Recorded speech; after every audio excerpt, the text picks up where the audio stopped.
The notion that you can quit your job any day of the week you want, and you can walk out the door, and you can found a new startup competing with your boss. The fact that that is enshrined in California law turns out to be a big factor in the development of Silicon Valley. I'm Brent Waters. I've been in Silicon Valley my entire life, immersed in the world of entrepreneurship, innovation, and venture capital. I run a startup accelerator program named Fourthly. This is the Fourthly Podcast. I thought for this episode I'd talk a little bit about the history of Silicon Valley. Silicon Valley today is home to Apple, Google, Intel, Facebook, Instagram, WhatsApp, Salesforce, Twitter, Genentech, and over 2,000 other tech companies. It's also my home. I've lived here my entire life.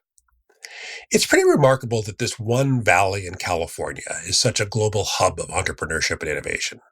The economic output of this area gives it a GDP of something north of $500 billion, which is larger than most countries. But what do you know about the history of Silicon Valley? How did it come to be?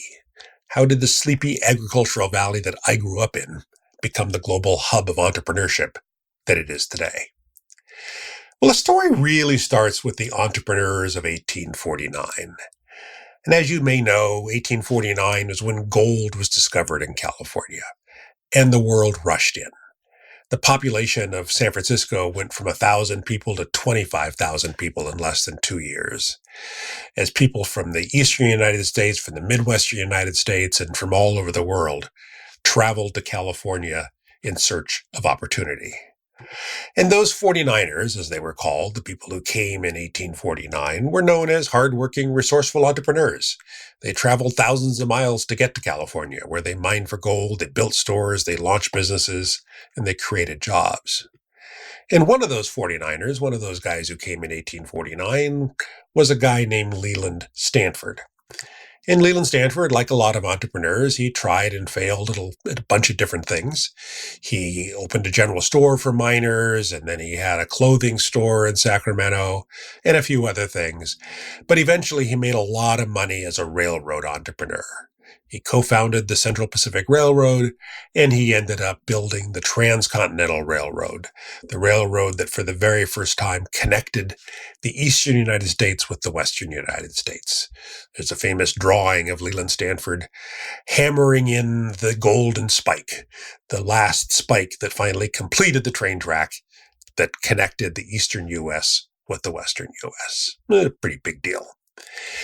So Leland Stanford and his wife Jane, they became the richest and most famous entrepreneurs of their day, and so they built themselves a big, beautiful mansion in San Francisco. And life was good because they were rich and famous entrepreneurs and had a big, huge, beautiful mansion. Except the only problem with San Francisco, as you may know if you've ever been to San Francisco, is that the weather is terrible.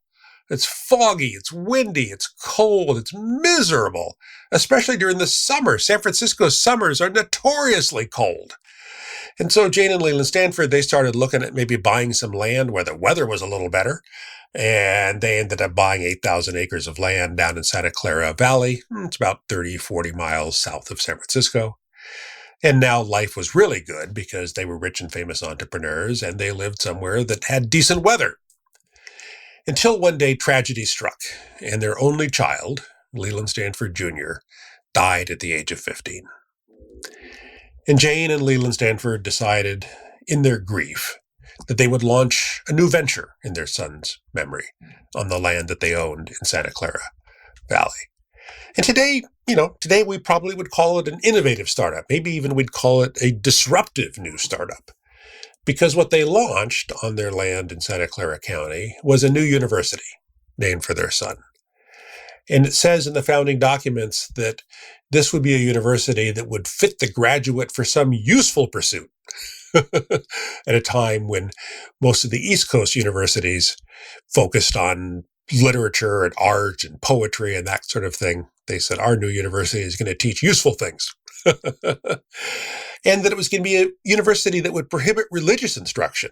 Very unusual at the time when many universities in the United States were associated with a church. And thirdly, and this is the one that's probably most innovative, most disruptive, that their new university, they said, was going to admit both men and women at a time when that was super, super unusual. And so their new startup, the Leland Stanford Junior University opened in 1891. All right, so that takes our Silicon Valley story up to the internet, right? So the first internet was called the telegraph.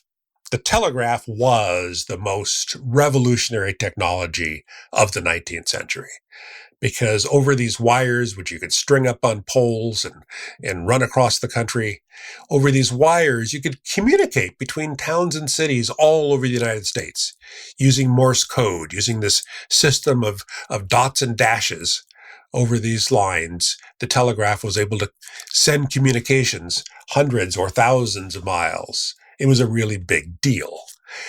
And soon the Federal Telegraph Company, which was the leading telegraph company of the day, they opened a research and development facility on Emerson Street in Palo Alto, not too far away from the new Stanford University. And they put their top scientists to work trying to figure out what the next generation of telegraph technology was going to be. And a guy there named Lee DeForest, one of the research scientists at the Federal Telegraph Company, he had this vision, he had this bizarre vision that maybe it would be possible to actually transmit the natural sound of a human voice over telegraph wires. And in the process, he developed the vacuum tube amplifier, this tube that was able to amplify any signal.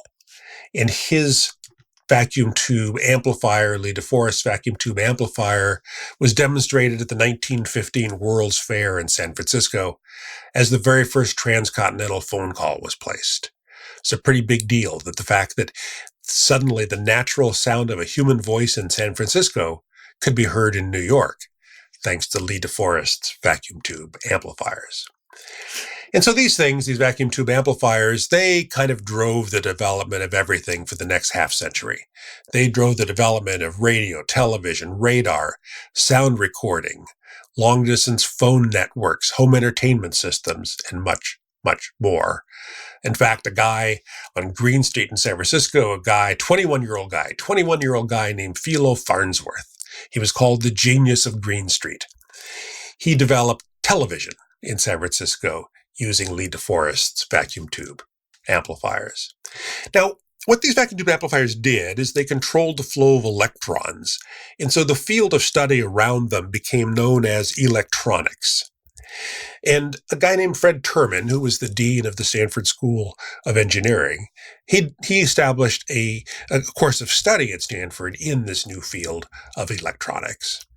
And Fred Terman, the dean, he started doing some pretty innovative things. Like, for example, he encouraged his students to finish their grad studies, and instead of going back to the East Coast and going to work in the R&D labs of the big East Coast companies, he encouraged them to stick around here after they finished their graduate studies and found companies and create jobs. And he even personally invested in some of them. That's a pretty unusual thing for a college professor to do. And most famously, Fred Terman invested in two of his students, Bill Hewlett and Dave Packard, as they finished their studies and rented a garage down the street on Addison Avenue in Palo Alto and founded HP, Hewlett Packard.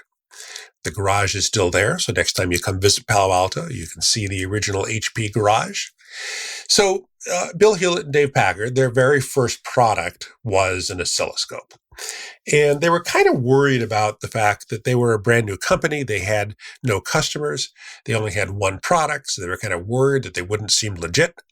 And so, in what would become a very Silicon Valley thing, they named their one product the HP 200A, so that it would sound like they were a big company with a lot of products. And their very first customer was Disney.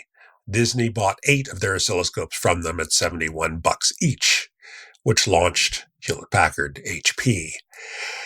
That now takes us up to transistors. So, as I said, vacuum tubes ruled the roost until one day, a Palo Alto guy named William Shockley won the Nobel Prize in Physics for inventing transistors. Transistors basically did everything that vacuum tube amplifiers did, but they were smaller, faster, lighter, cheaper to manufacture, and consumed less energy.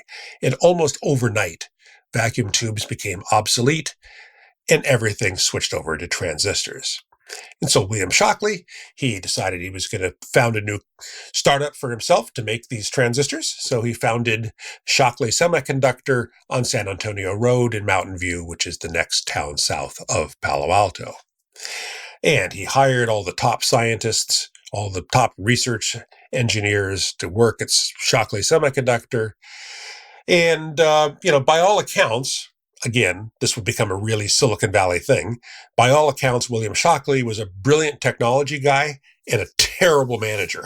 And so after a couple of years, 8 of his top engineers, 8 of his top research guys decided that they'd had enough of William Shockley's shit. And so they walked out the door and decided that they were going to found their own startup to compete with William Shockley. And so they walked off their jobs and they met in the bar at the Cliff Hotel and decided to talk about the new startup they were going to create, except they realized that none of them knew anything about how to create a startup. They didn't have any partnership documents or didn't even know any of the paperwork required to found a startup.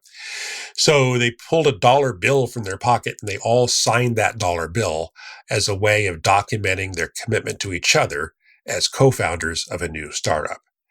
And that dollar bill is now on display in the Stanford Museum. But William Shockley, he goes, wait a minute, guys. You can't just quit your jobs and walk out the door and found a company to compete with me, because you all signed employment agreements. And those employment agreements had non-compete clauses in them. So you can't do that. Except that it turns out that there's a law on the books in California. It's been on the books since the middle of the 19th century. And the law says that non-compete agreements are unenforceable in California.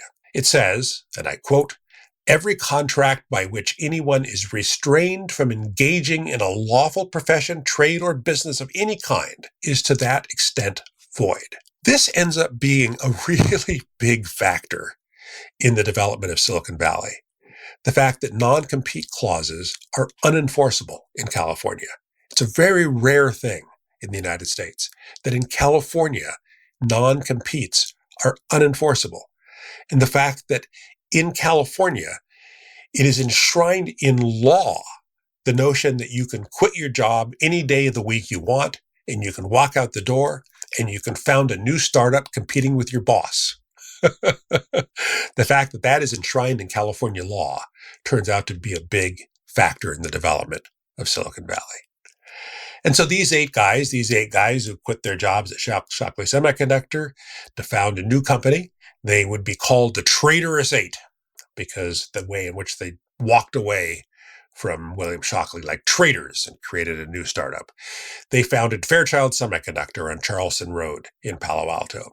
Now, Fairchild Semiconductor is today often referred to as the mothership of Silicon Valley, because today there are over 92 publicly listed companies that can be traced back to Fairchild. And those 92 companies are worth over $2 trillion and employ over 800,000 people. Now, remember the Traitorous Eight, the 8 guys who quit their jobs at Shockley and founded Fairchild? After a couple of years, two of those guys, Robert Noyce and Gordon Moore, two of the Traitorous Eight, they started working on a new innovation, a way of putting multiple microscopic transistors on a single semiconductor chip, creating a complete integrated circuit. And so those 2 guys, Robert Noyce and Gordon Moore, they quit their jobs at Fairchild Semiconductor, and they founded a little company called Intel. And Intel's very first product, 384 transistors on one chip. And other companies followed suit, and pretty soon Santa Clara Valley was filled with companies making these devices, making transistors and making semiconductor chips. And what is the biggest single ingredient that goes into making transistors and semiconductor chips? It's silicon. That's right. And so pretty soon, Santa Clara Valley got the nickname Silicon Valley because of the amount of silicon that was being trucked in for the factories making transistors and semiconductor chips. So I mentioned that the very first product from Intel, 384 transistors on one chip. Just to put that into perspective, today, NVIDIA, which is headquartered in Santa Clara in Silicon Valley.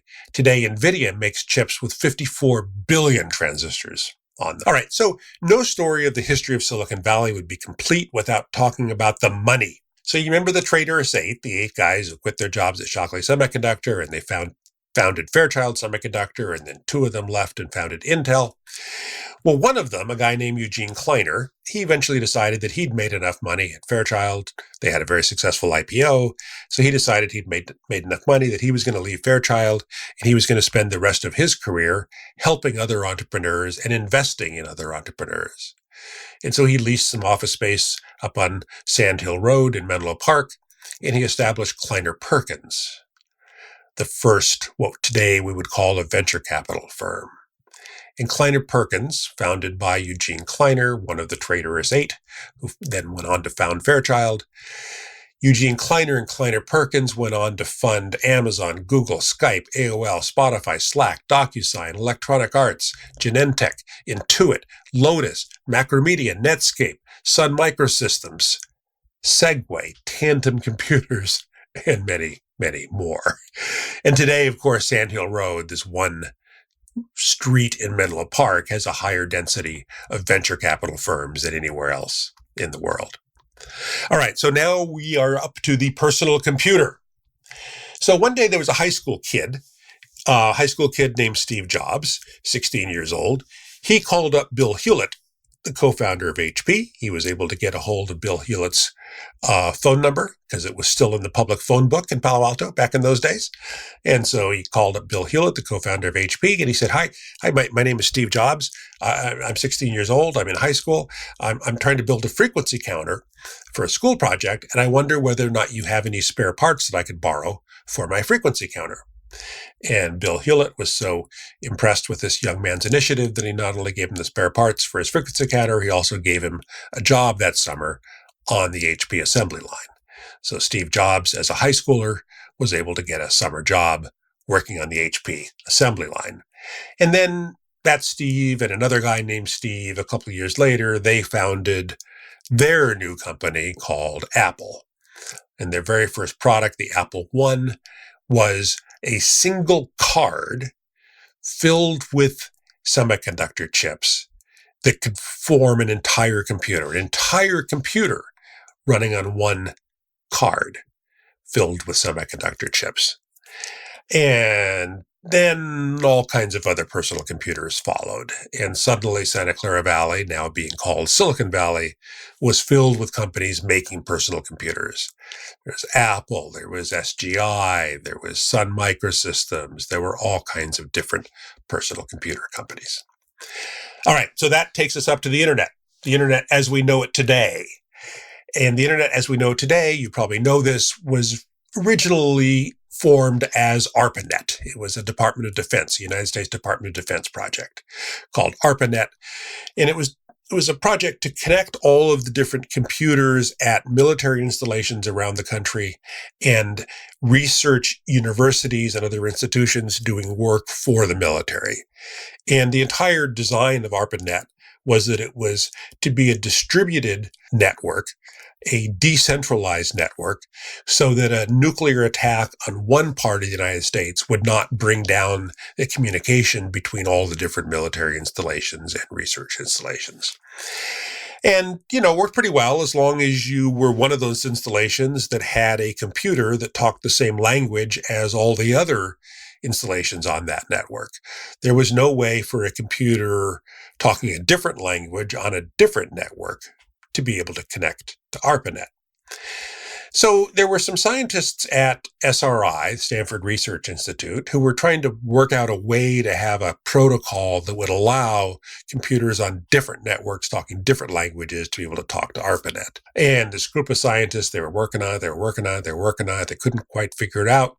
And so finally they did what all great engineers do, which is that they went up the street to a dive bar and they ordered some pitchers of beer while they continued to work on it.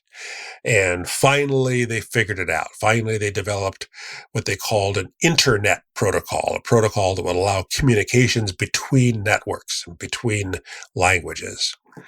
And eventually that got shortened from internet protocol to just simply the internet. And if you go to that dive bar, because it's still there in Portola Valley, it's called the Alpine Inn today, although everybody still calls it Rosati's, which is what it was back in the day. And if you go there to that dive bar, you can still have an excellent beer, and you will find a plaque on the side of the building saying that on August 27th, 1976, scientists from SRI International celebrated the first completion of tests that created the internet. Now, the internet in its original incarnation was just for geeks. It was a command line interface. There were no graphics. There was no point and click interface. It was just simple command line where you would type in a command and a character-driven display would display some sort of cryptic results. But then one day, Tim Berners-Lee invented the World Wide Web, which was basically a way to put a graphical user interface on top of the internet. And this is kind of when the internet became a commercial thing, right? Or I should say, became a consumer thing, right?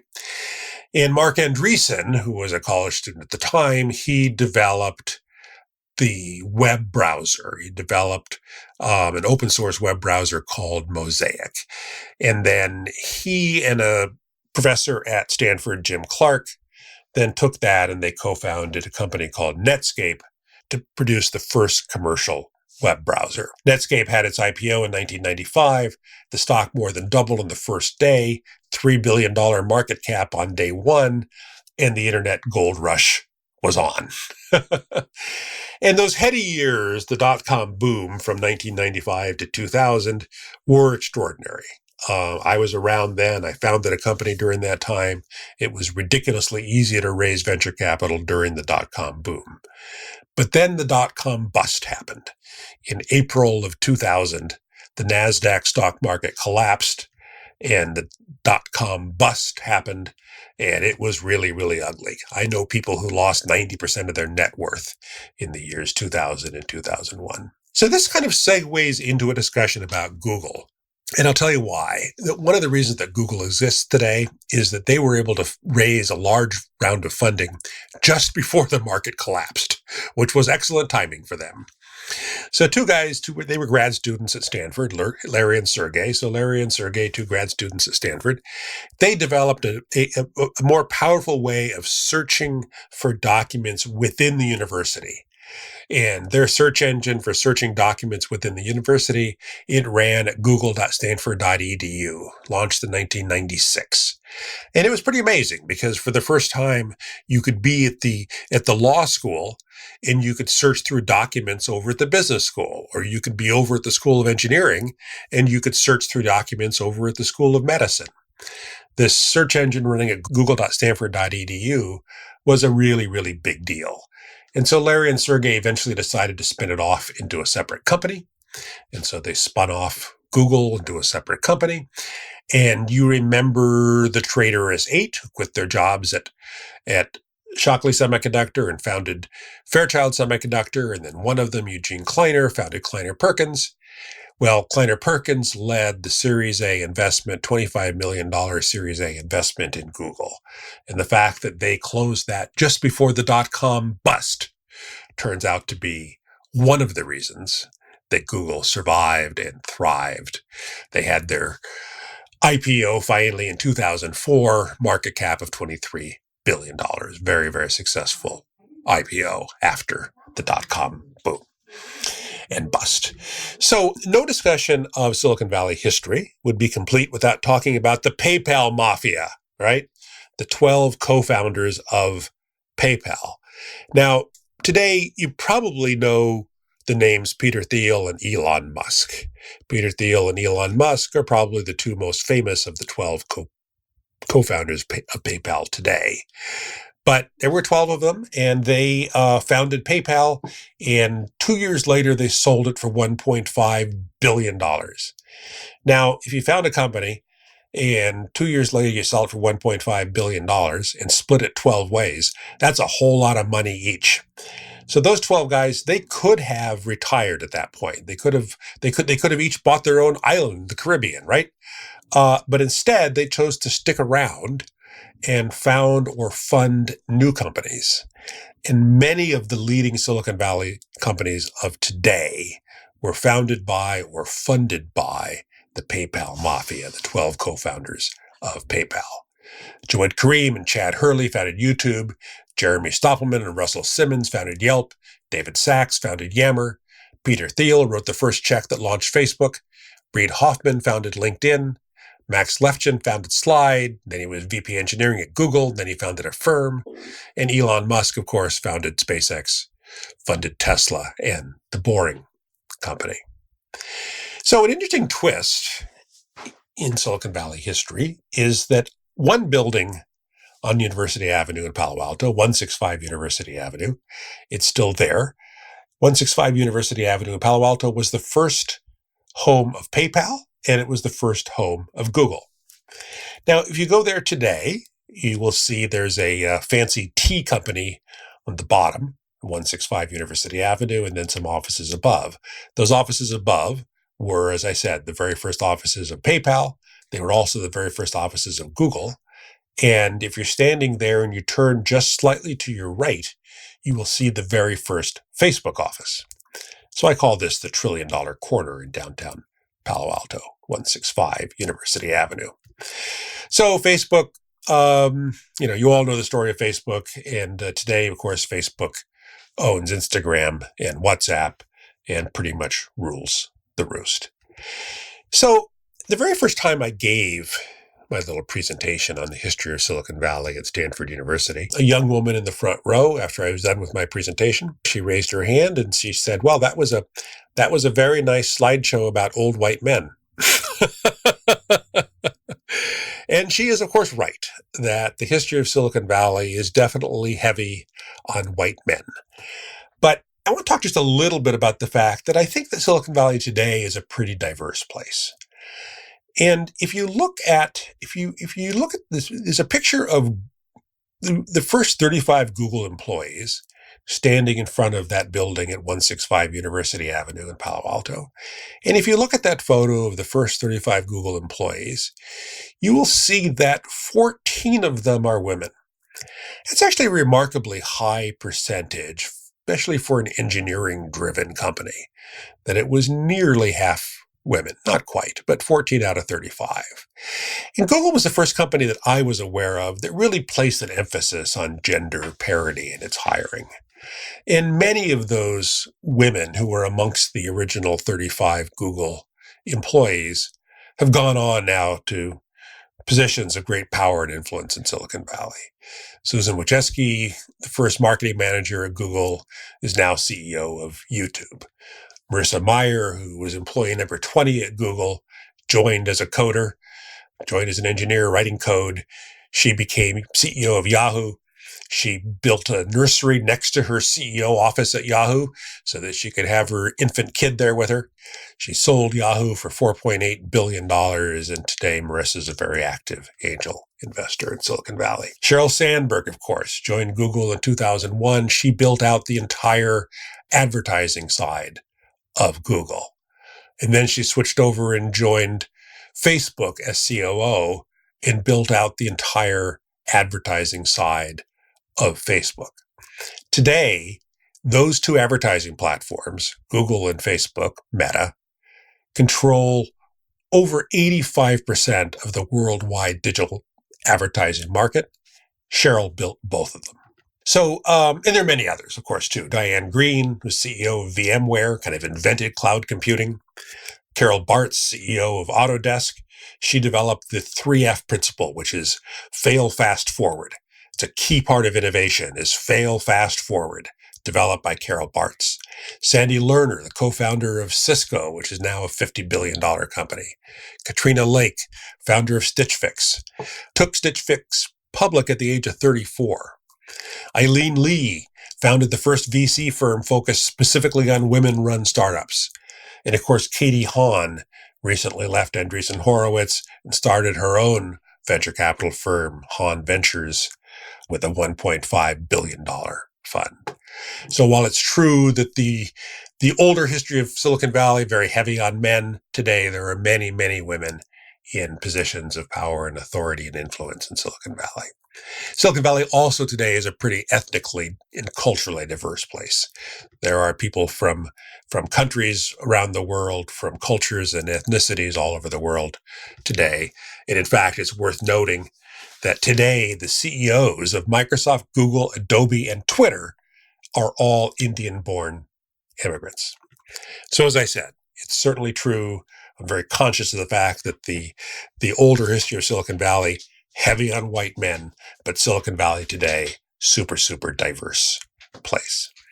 So that's my little kind of history of Silicon Valley. And Silicon Valley continues to be a thriving hub of entrepreneurship and innovation. The biotech companies of South San Francisco today are doing gene splicing, genetic sequencing, and developing new ways to improve and extend lives. OpenAI in San Francisco is focused on developing artificial intelligence that can benefit humanity. HP got so big that it split into 3 different companies, each of which continues to innovate and thrive in Silicon Valley today. Apple, the little startup in Cupertino, is now the most valuable company in the world as measured by market capitalization. And the venture capital firms on Sand Hill Road, including the ones founded by Mark Andreessen and Eugene Kleiner, continue to invest in the next generation of technologies all over the world. So how did it happen? What was the secret ingredient that turned this one valley in California into what it is today? There are a lot of reasons, and entire books have been written about this topic. But to me, given this a lot of thought, and to me, I think it distills down to one thing, and that's a culture of reinvestment. Reinvestment, not only of financial capital, but also reinvestment of intellectual capital. That is kind of part and parcel of the Silicon Valley culture, is this idea of succeeding and then reinvesting what you've learned and reinvesting what you've made in new entrepreneurs, in new technologies, in new innovations.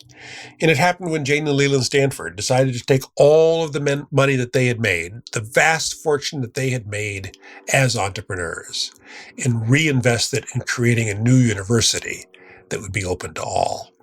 And it happened when Fred Terman, a dean of the Stanford School of Engineering, started doing some innovative things like investing in his students, and most famously invested in Dave Packard and Bill Hewlett as they founded HP.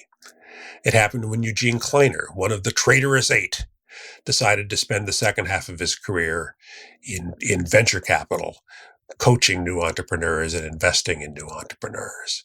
It happened when Bill Hewlett took a phone call from a high school kid named Steve Jobs and helped him out by giving him spare parts and giving him a job. It happened when Eileen Lee took the money that she had made at Kleiner Perkins and created a new venture capital firm just to invest in women entrepreneurs. And of course, it happened when the PayPal Mafia founded a company, sold it for $1.5 billion 2 years later, and instead of retiring and buying islands in the Caribbean, they stuck around and funded and/or founded many of the leading Silicon Valley companies of today. So to me, it's that one thing. It's that culture of reinvestment that has made Silicon Valley such a huge economic powerhouse and a global hub of innovation and entrepreneurship. That's my history of Silicon Valley. This has been the Fourthly Podcast. If you've liked what you've heard, I'd really appreciate it if you could spare a moment to leave us a review on Apple Podcasts. Your support truly makes a difference. You can find out more at fourthly.com. Until next time, I'm Brent Waters. Thanks so much for listening.